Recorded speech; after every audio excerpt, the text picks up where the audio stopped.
नमस्कार, आपण देखुछन्ति विकल्प न्यूज। आज ओडिशा विधानसभा रे भारतीय गणतंत्र रे महिला मानक योगदान विषय को नहीं आयोजित होईछि एक स्वतंत्र अधिवेशन। देशर गणतांत्रिक प्रक्रिया रे महिला भूमिका एवं सेमानक अधिकार को नहीं गृह रे आज दीर्घ समय धरी आलोचना चलीथिला। एही अवसर रे मुख्यमंत्री श्री मोहन चरण माझी महिला प्रतिनिधित्वर गुरुत्व उपर आलोकपात करिसंती। निज अभिभाषण रे मुख्यमंत्री कहिसंती जे समाजर प्रकृत विकास पाई नारी शक्तिर सक्रिय भागीदारी अति जरूरी।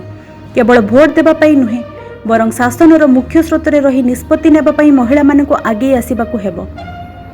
पंचायत स्तर रे सफल नेतृत्व नेउथिबा महिला किपरि विधानसभा और संसद रे अधिक संख्या रे प्रतिनिधित्व करि परिबे से दिगरे समस्त मिलिमिशि काम करिबार आवश्यकता रहिछि बोली से मत देइछन्ति। मुख्यमंत्री एहा मध्य स्पष्ट करिसंति जे महिलांक सुरक्षा और सम्मान ही सुस्थ गणतंत्रर परिचय। स्वाधीनता पाई संग्राम करिथिबा वीरांगना मानक आदर्श रे अनुप्राणित होई आजिर महिला माने आत्मनिर्भरशील हेबा उचित। एही स्वतंत्र अधिवेशन माध्यम रे राज्य सरकार महिला सशक्तिकरण प्रति निजर प्रतिबद्धता प्रकाश करिसंति। एही आलोचना रे शासक और विरोधी दलर अन्य सदस्य माने मध्य भाग नेइथिले।